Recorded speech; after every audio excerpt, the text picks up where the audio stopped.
Hey, what's up, everybody? It's Dr. Science, and we are back for another week. I am here with Combo Breaker champion and Frosty Fausting's 2020 second place finisher, Mothman. What's up?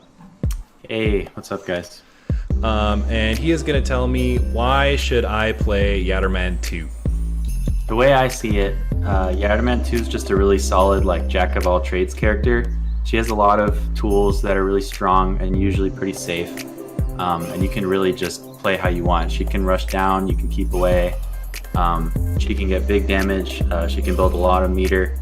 So very versatile character, I think. It's, I think the least sarcastic answer I've gotten so far.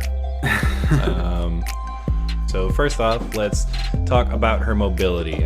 This is her walk speed, I guess. It's a little slow, but in this game it doesn't really matter. Most of the time you'll be air dashing and whatnot. She has the standard, double jump, double air dash that most characters do. She has a couple unique moves. Down forward M, for example, is the slide. It goes, as you can see, about half screen or so. Her H normals are dash cancelable, so that's good. You can, do a string or whatever, and then dash out of it. We'll get into in the normals and specials part. Yeah, I mean, we might as well just do it now. Let's go down her normals.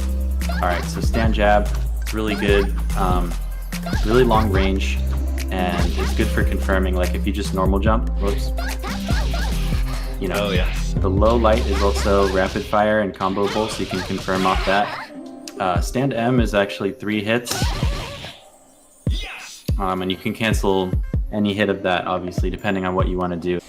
Crouch M, it's kind of like low profile, I guess. It's kind of anti-air at the same time, too. You also use it for confirming. You can usually go like jab, jab into that. Stand H, it has a lot of range, but it also knocks them back if they're airborne. Oh yeah, okay. So if you're like trying to do an anti-air confirm, you usually want to go for crouch H because you can see the angle on that. Speaking of which, it moves her forward a little bit. These are the 2 that you can charge, by the way. And if you charge them all the way, they're unblockable. Yeah, dash cancel, they're unblockable. You can dash cancel the stand and crouch heavy? Yeah, both of them. Air normals for stand L, or sorry, jump L. It's solid, I usually don't have a problem hitting it in an air combo. Jump M is really good. It's 2 hits. You can see where the attack hits. It's like very low on the spin. Yeah. So it makes it really good when you're jumping in because it means your hitbox is way out in front and your hurtbox is kind of back there. So it's really good. Yeah, it's very hard to contest. Yeah, and 2 hits. So when you're doing an air combo, you can, kind of rack up the damage. Air H is obviously like the knockdown and everything, but also you can charge it. So you can do stuff like, jump in like that, or you can charge it and go low. Her command normals, we already mentioned the slide. So about that, it moves you forward. I feel like people kind of thought this was like a joke move originally, but I actually think it's really useful because, you just do it a couple times and you pretty much close the gap. And in addition to that, you can't cancel it, you can't special or super cancel it, but you can go low. So, you can confirm off of it and stuff. I feel like it's pretty good. And of course, you can low profile with it. If they're jumping in at you, you can just get out and under. Then let's go ahead and do specials. So she has a mash move. It's 4 inputs, L, M, or H. They're all different. So L goes straight forward. M is like an anti-air angle, kind of. And H, she does a little dash before doing basically the L version. L in the air goes straight, M in the air is diagonal, and H goes straight down. You can build meter with it, you can stall in the air. So if you're like doing a string in the corner, like now push block, you can do the H version to kind of close the gap. Yeah. The L version you can chip out with. You can do a thing where you can end an air combo instead of with the H knockdown, you can just end it in the mash move. And then you can mash all the way down, build meter. If you're jumping in with M, you can actually cancel that into the M mash move to get some more overheads. Are those overheads? Jump mid first. It is! Wow, those are actually over. Yeah. I had no idea. Yeah, I'm bad. Oh my god, that is so fucked up. So it's a pretty good move. I mean, it builds meter, you can stall, chips, combo, like, yeah, there's a lot of uses for it. Yeah, so I guess the spin. So there are 3 different versions of it, but I basically only use the light version because it's the fastest and it has the least recovery. So about this move, first of all, on hit, it staggers. Yeah. So you can get a full combo off of that. On block, especially if you hit it at a bit of a range, it's really hard to punish. I mean, you're definitely punishable, but it's pretty hard in a real match. It reflects projectiles, so if you want to do it.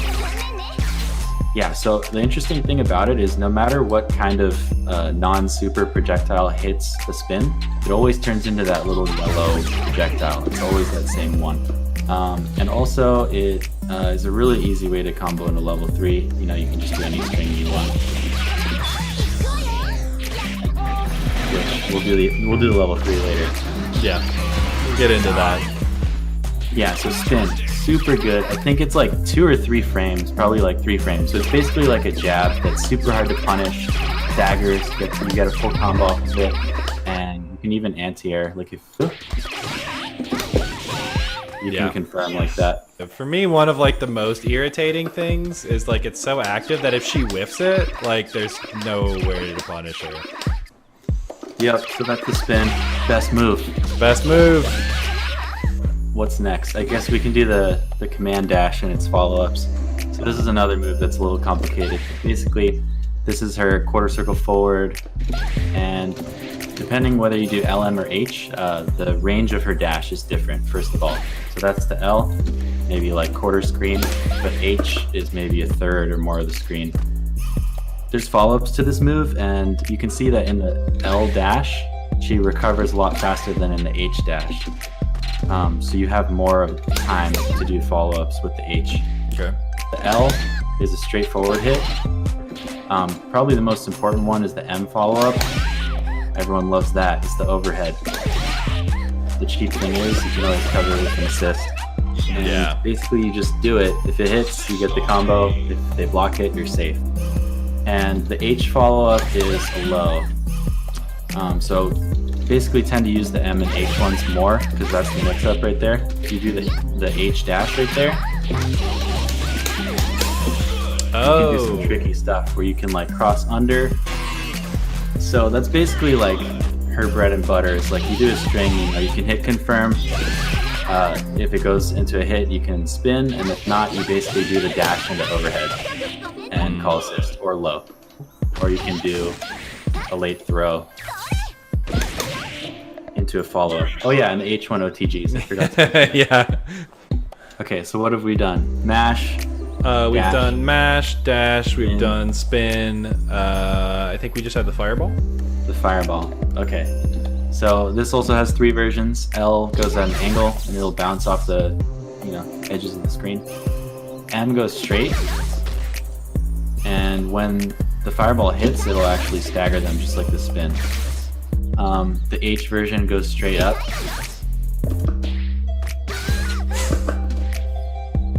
And then she has these same 3 versions, but in the air, so they're slightly different. I mean, they all basically go in the same direction, but they're airborne.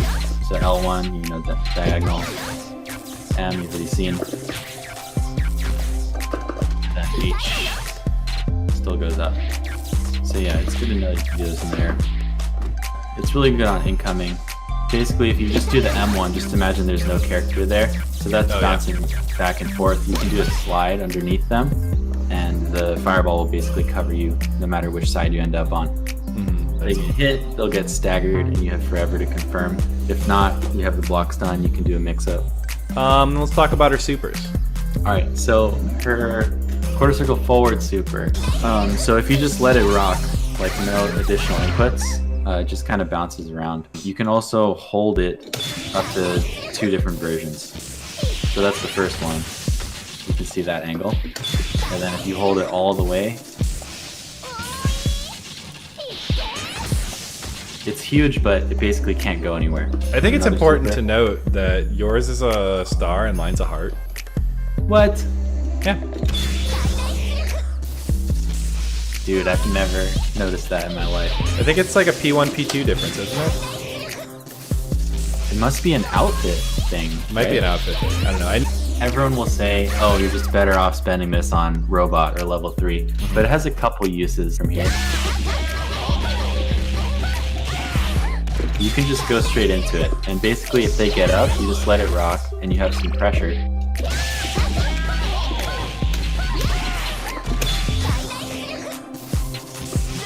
Now, the thing there is, their first instinct is usually going to be to hit you. Hit you, yeah. I don't know. Robot is probably better on average, but it does have its uses.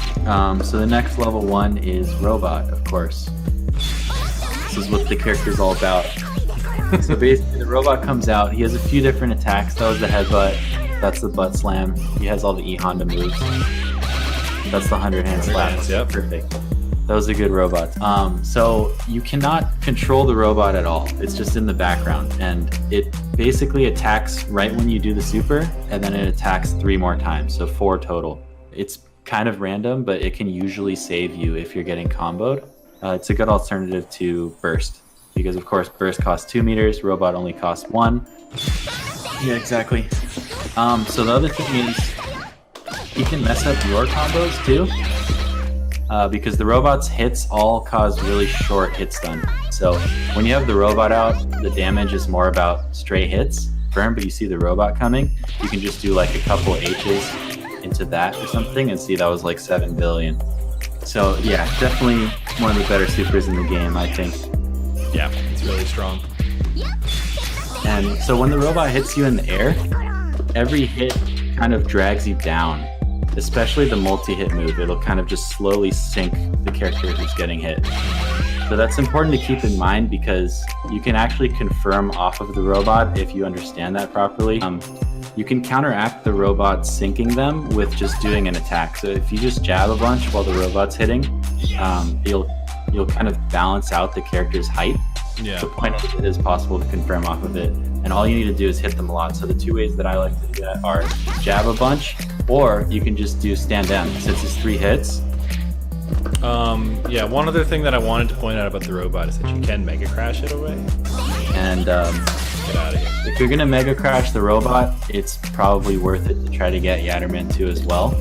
Or you're kind of not getting your money's worth for the burst. Yeah, I bring it up more often than I should because it's kind of bad trading 2 meters and some life for 1 meter that Yatter 2 spends. Yeah, but exactly. It's there. Okay, so level 3, let's see it whiff first. So as far as I understand it, the hitbox is actually on her foot. Yeah, okay, so it's on the foot. Yep. The easiest way to combo into level 3 is off of spin, so any string. Boom. This is actually the most damaging level 3 in the game if you mash it. If you do it like so that it hits kind of late like that, or even if not, you can kind of delay the level 3 and catch them on your foot on the way down. The mashing of the level 3, directional inputs don't do anything. It's only LMH and partner. You can get probably like between 60, 70 hits, maybe a little more. Soup wants to see 70. All right, you ready for the noise? Yep, let's do it. All right.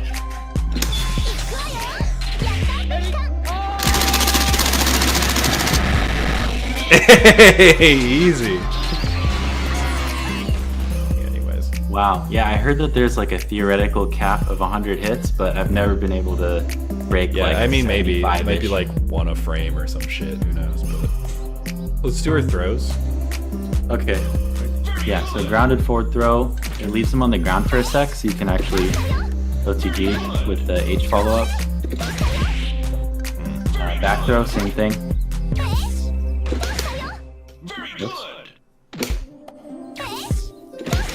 But the cheap thing about that is, if you hit the OTG and you cancel into robot, the super flash happens so that you can see which way they're rolling on wake up.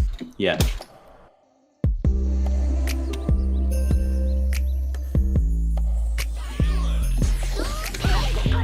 Let's just show her assist quick. So yeah, her assist is the M mash move.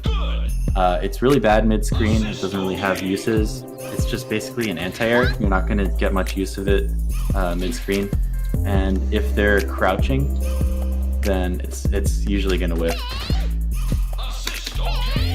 Yeah. So yeah, not a great assist. All right, so next up is combos. What is a just sort of meterless, no baroque B&B? That's the main string. But the thing is, like, the crouch H whiffs on some characters, but it doesn't matter because you can actually option select low H into spin, and it'll combo on hit or whiff. And on the small characters, you still whiff an extra normal and build the meter. So I'll just do the whole thing.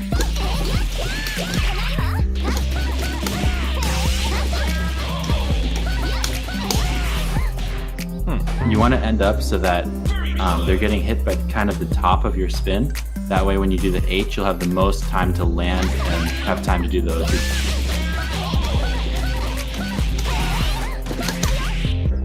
If you're okay with baroquing at the start of the combo, you can just same string into either overhead or low, and then you just baroque and do your normal combo from there. Same thing. And as far as using meter goes, like if you don't launch in a combo, you can get long stuff into level 3. I'll try to show that here.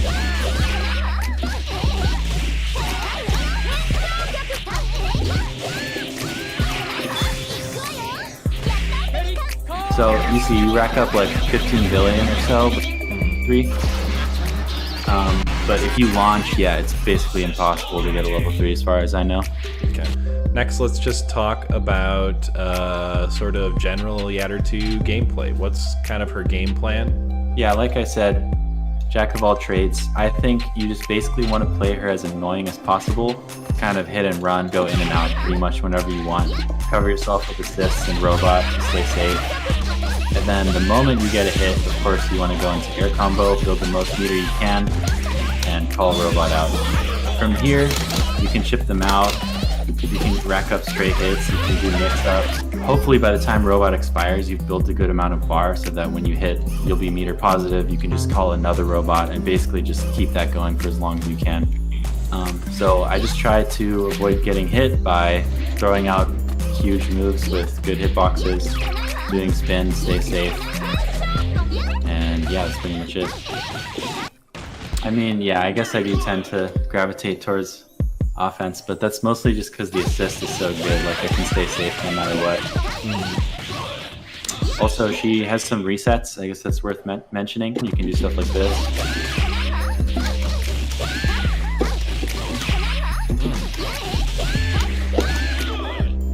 So those cross up, but then same side. Very cool. Yeah. So I know you play her with Chun-Li. What do you like about the Chun-Li assist for Yatter 2, and what kind of general things do you look for in a partner for Yatter 2? The Chun assist covers the overhead and low mix-up, so it basically just lets you keep your pressure going without spending meter or baroque. So that in itself is like the main thing.